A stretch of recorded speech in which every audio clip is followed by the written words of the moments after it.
Hello, আসসালামু আলাইকুম। আমি তিতাস। আশা করি আপনারা সবাই খুব ভালো আছেন।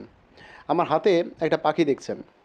আসলে আমাদের প্রত্যেকের একটা শখ থাকে। আমরা যারা আমাদের একটা পোষা পেট থাকবে, আমরা ডাকবো, আমাদের হাতে চলে আসবে।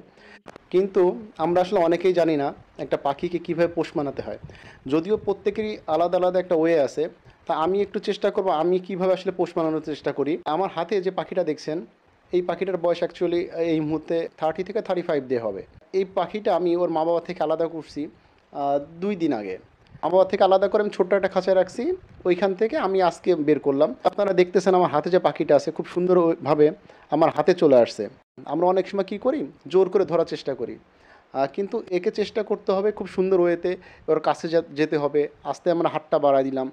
অনেক সময় নিজের থেকেই আসে। মাঝে, মাঝে আবার আমরা একটু নিজের কাছে যেয়ে ধরি।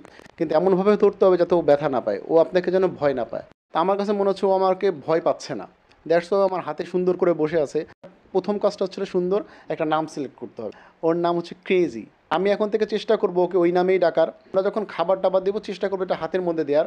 ওই নামে আমি ডাকবো খাবারটা দেওয়ার সময়। ওকে মাঝে, মাঝে একটু সময় দিব। সে আমরা রুমের মধ্যে যখন ছাড়বো, অবশ্যই ফ্যানের দিকে খেয়াল রাখতে হবে।